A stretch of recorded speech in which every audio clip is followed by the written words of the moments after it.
मुझे इस सरकार से ना तो केंद्र की सरकार से कोई उम्मीद है, ना राज्य की सरकार से उम्मीद है, क्योंकि बाढ़ कोई पहली बार नहीं आई है बिहार में। प्रत्येक वर्ष इस समय बाढ़ आता है। पनोरमा ग्रुप, जो सोचता है वो करता है। आपके अपने सपनों का आशियाना। नमस्कार, आप देख रहे हैं सिटी पोस्ट लाइव और मैं हूं आपके साथ प्रभाकर पांडे। आपको बता दें कि इन दिनों बिहार बाढ़ से ग्रस्त है और बाढ़ राहत क्षेत्र में बिहार सरकार पूरी तरह से मुस्तैद है। वहां सेना भी, एयरफोर्स भी वहां पे लोगों को, जहां पे चारों तरफ पानी से घिरा हुआ जो गांव है वहां पे लोगों को निकालने में लगी हुई है। साथ साथ वहां हेलीकॉप्टर के द्वारा लोगों को खाने पीने की सामान यानी सामग्री वहां पर गिराया जा रहा है। और अब इस बाढ़ को लेकर लालू प्रसाद यादव की बड़ी बेटी मीसा भारती का बयान सामने आया है। उन्होंने सीधे तौर पर नीतीश कुमार पर आरोप लगा दिया है। उन्होंने कहा है कि नीतीश कुमार बाढ़, बिहार में जिस तरह से बाढ़ प्रत्येक साल आता है और बाढ़ की समस्या को देखते हुए सरकार को पहले से व्यवस्था करनी चाहिए थी, लेकिन नीतीश कुमार ना तो मीडिया के सामने बोलने के लिए आए हैं और ना ही जनता को कभी उन्होंने संबोधित भी किया है और ना ही किसी प्रकार का कोई व्यवस्था बिहार में नहीं है। और जो भी लोग हैं अपने खुद ही बचने के तैयारी में हैं और नहीं तो वहाँ पे इंडिया गठबंधन के लोग सहायता कर रहे हैं, इस तरह का बयान देते नजर आ रही है। उन्होंने सीधे तौर पर झारखंड में प्रधानमंत्री नरेंद्र मोदी के आगमन पर उन्होंने प्रधानमंत्री पर जमकर हमला बोला है। क्या कुछ कहते नजर आ रही है, पहले आप ये बयान सुने। आप बताइए कि हम लोग हैं, अभी गाड़ी में एयर कंडीशन है, मेरी गाड़ी में भी एयर कंडीशन है, मेरे घर में भी एयर कंडीशन है, लेकिन हम जनता के बीच जब जाते हैं तो वहाँ थोड़ी खुले मैदान में और जनता के फील्ड में वहाँ एयर कंडीशन थोड़ी ना लगा होता है। तो ये अगर चाहते हैं प्रशांत किशोर जी कि हमारा देश एयर कंडीशन मुक्त बने, तो सबसे पहला उनका जो मैनिफेस्टो जारी करेंगे उसमें पहला यही रखें।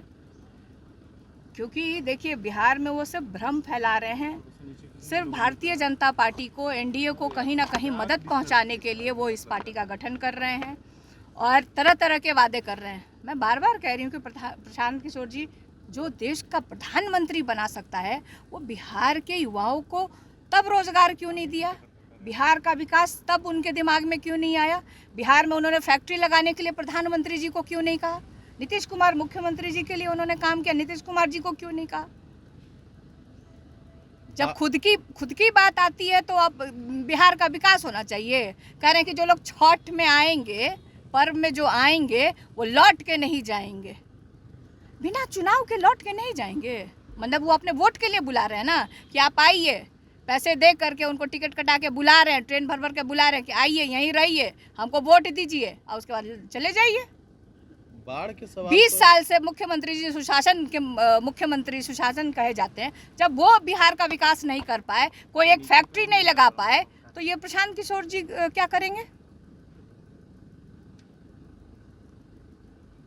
बाढ़ के सवाल में एयरफोर्स को लगाया गया है, आप लोगों ने जो सवाल उठाया था उसके बाद देखिए मुझे इस सरकार से ना तो केंद्र की सरकार से कोई उम्मीद है, ना राज्य की सरकार से उम्मीद है, क्योंकि बाढ़ कोई पहली बार नहीं आई है बिहार में।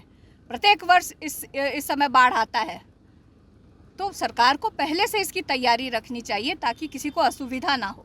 मुख्यमंत्री चुप्पी साधे हुए, आज भी सवाल जब पूछा गया तो वो कोई जवाब नहीं दे। क्या मुख्यमंत्री जी मीडिया के लोगों से मिले थे? सामने आए लेकिन उन्होंने कोई बयान नहीं दिया। तो अब बताइए, जनता मतलब इस मुख्यमंत्री होते हुए एक राज्य का नेतृत्व कर रहे हैं, जिनको उनको सारे सवालों का जवाब देना चाहिए, तो कम से कम जनता से तो मिलते नहीं है, मीडिया से तो कम से कम कर लें सवाल। कहते हैं कि हाँ हम तैयारी कर रहे हैं, जो भी कहते हैं, जो उनकी तैयारी है, जो उनके मुख्यमंत्री जो उनके इसमें है, केंद्र क्या कर रहा है, सिर्फ बयान ही आ रहा है। एनडीए नेताओं के सिर्फ मैं बयान ही देख रही हूँ, और धरातल पे अगर कोई मदद बाढ़ पीड़ितों को पहुंचा रहा है तो विपक्ष के इंडिया गठबंधन के नेता और उनके कार्यकर्ता ही पहुंचा रहे हैं। प्रधानमंत्री झारखंड का दौरा कर रहे हैं लेकिन बिहार नहीं आ रहे हैं। झारखंड में चुनाव है ना, तो प्रधानमंत्री देश की जनता के लिए थोड़ी ना है, वो तो चुनाव के प्रधानमंत्री हैं, 24/7 चुनाव में ही व्यस्त रहते हैं। उनको बिहार से क्या लेना देना है। वोट मिल गया, सीटें मिल गई, अब टाटा बाय बाय, 5 साल पे फिर भेंट होगा। अभी 25 में विधानसभा होगा तो फिर अपने दल को जिताने के लिए फिर आएंगे। यही तो काम है इस देश के प्रधानमंत्री का। आज भी आप बाढ़ पीड़ितों के बीच जा रही हैं? बिल्कुल, अपने क्षेत्र में जा रही हूँ और बाकी संपर्क में जहाँ भी कोसी का जो भी सीमांचल का इलाका है वहाँ अपने कार्यकर्ताओं से, अपने दल के कार्यकर्ताओं से हम लोग संपर्क में हैं। जहाँ जिस तरह की आवश्यकता हो वहाँ उनको मदद दी जाए। नहीं, प्रशांत किशोर जी की पार्टी का जैसे मीडिया के माध्यम से ही हमको पता चला कि जन स्वराज है। अब क्या उसको बदला जा रहा है? Bharatiya Janata party B team रखा जा रहा है या अभी भी जन स्वराज पार्टी ही रहेगा? लेकिन आरजेडी के ऊपर उनका ज़्यादातर निशाना है। तेजस्वी यादव को टारगेट कर रहे हैं कि इसी कमरे में बैठ के बंद है और त्राहिमाम कर रही है जनता। क्या उनके घर में एसी नहीं है? बिहार की जनता को और बिहार के युवाओं को बताएंगे कि उनके घर में एयर कंडीशनर। मीसा भारती का कहना है कि प्रधानमंत्री देश का प्रधानमंत्री नहीं है, ये सिर्फ चुनाव का प्रधानमंत्री हैं। जब जब कहीं भी कोई राज्य में चुनाव होता है तो सिर्फ चुनाव के लिए दौरा करते हैं। और रही बात बिहार की, तो बिहार के प्रति उनका कोई लगाव नहीं है। अभी बाढ़ की समस्या बनी हुई है और प्रधानमंत्री कभी एक बार भी बाढ़ राहत के लिए कभी देखने नहीं आए और ना ही इस पर किसी प्रकार का कोई वक्तव्य भी दिया है। और इस प्रकार अभी झारखंड में चुनाव है और झारखंड में प्रधानमंत्री वहां दौरा कर रहे हैं। ये प्रधानमंत्री सिर्फ चुनाव के प्रधानमंत्री हैं। बड़ा बयान दिया है मीसा भारती ने। तो वहीं प्रशांत किशोर को लेकर कहा कि प्रशांत किशोर प्रधानमंत्री का चुनाव जिसमें देश में चल रहा था उसमें नरेंद्र मोदी के साथ थे, तो युवाओं के लिए रोजगार का व्यवस्था क्यों नहीं करवाया? बिहार में विधानसभा के चुनाव के दौरान नीतीश कुमार के साथ थे, तब बिहार में लोगों के लिए रोजगार का व्यवस्था मुख्यमंत्री के द्वारा क्यों नहीं करवाए? और अब जब किसी प्रकार से कोई दाल नहीं गला है तो ये अपने पार्टी बनाकर भारतीय जनता पार्टी को और एनडीए को फायदा पहुंचाने के लिए अपने पार्टी बना रहे हैं। कहीं ना कहीं से कोई षड्यंत्र तो जरूर है एनडीए की तरफ से, जो कि अब प्रशांत किशोर एक नया पार्टी बनाने जा रहे हैं। इस प्रकार के बयान दी है मीसा भारती ने और क्या कुछ कही मैंने आपको सुनाया। फिलहाल इस खबर में बस इतना ही।